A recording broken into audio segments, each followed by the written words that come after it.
Hi everybody. Well, I was asked to speak about a certain creature which is found in South Africa.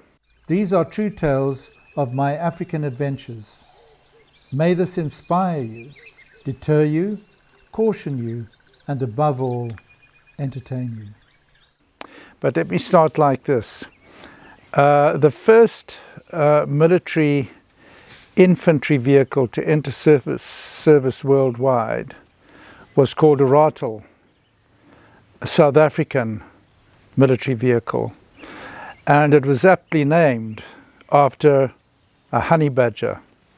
A rattle is a honey badger. Now, it has been said if a honey badger was the size of a lion, it would be the most fierce and dangerous animal in the world. And believe me, that would be true. There is nothing like the bravery, the tenacity, the courage, well, courage and bravery are the same thing really, of these creatures. They are extremely intelligent, and they will not back off in a fight. They won't back off. They've taken on lions, they've taken on leopards, and I've never heard of one taking on an elephant, but I wouldn't be surprised if he bit the elephant's ankle repeatedly if he had a chance. Now, these creatures are quite dangerous, in fact, although they can be endearing pets and very clever animals, very intelligent, as I said, become very tame. They also can be quite vicious. And what you will hear from people in the game business is be careful of a rattle at close quarters, especially when it's being fierce, because they will go for the genitalia and they will destroy the genitalia and you will bleed to death. They know what they're doing.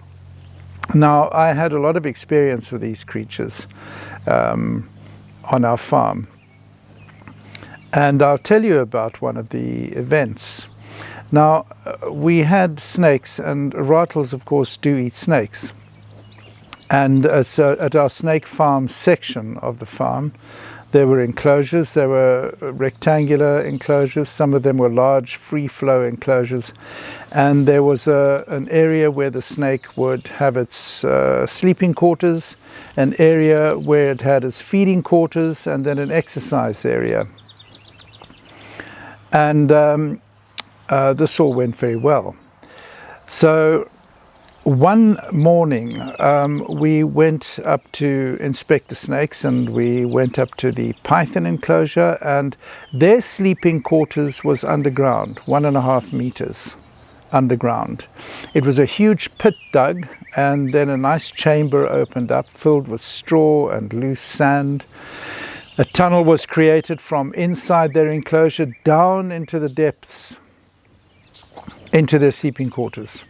Then on top of this, it was neatly closed up and with a hatch made so that you could open up and inspect the pythons. It was insulated so that in the cold winter months they would not feel the chilly winter evening air. When we approached the python's enclosure, there was a huge pile of sand. You cannot believe it, a huge pile of sand outside the enclosure next to the inspection hatch, which led into their sleeping quarters. A rattle had decided that there were snakes down there, and they don't make mistakes. He must have smelt that there were snakes down there and decided he was going down to get himself a meal. Now, I must tell you, there were 3 pythons in there at the time. 2 of them were around 16 feet long. Excuse me if I speak in feet and meters. You know, I grew up with feet and inches, and then it became imperial halfway through my schooling, and then everything became meters, so I'm kind of stuck having both of these measurements in my head. Anyway, so it dug all the way down, and that was why there was this enormous pile of sand. Now, the two 16-foot pythons were huge. I mean, they weighed a lot. I can't remember how much they weighed, but very much. They were thick and heavy-set snakes, and at 16 foot they were quite a thing. And then there was a young male in there. I was still at the breeding stage where I bred the pythons year after year and released young into the bush. I bred many pythons for release into the bush, until eventually there were what I considered was too many pythons on the farm. There were pythons around every corner. Anyway, so now what this rattle was doing, he was digging up a meal for himself. However, they can't eat a 16-foot python, although they could probably quite easily kill one. What he did was, when he got down into the pit, he opened up and grabbed the small male python. Male pythons are small. They don't get much bigger than 2.5 or 3 meters.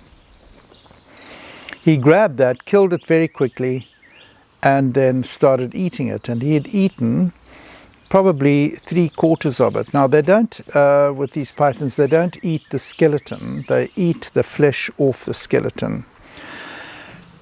And we found the rattle dead, having been constricted next to the corpse of the male python. Now, one of those pythons, I presented a rattle to it once before. It was in a road accident. It was dead, and I test the snakes with different animals which are killed on the road to see what they eat, what they like eating and what they don't like eating.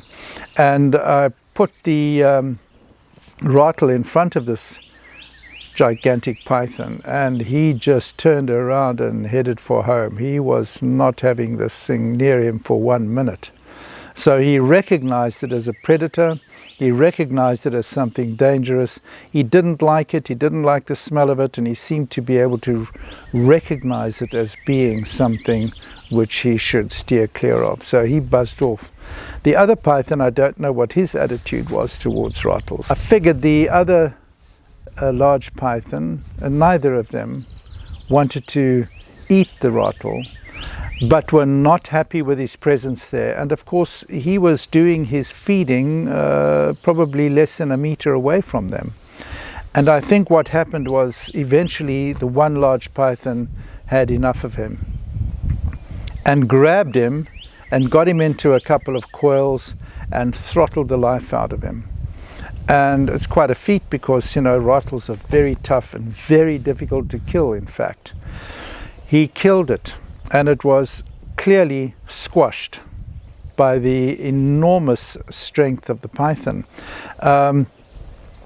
And so there we were, massive hole dug down, one dead male python, mostly eaten, and a dead rattle. It was quite a thing to behold.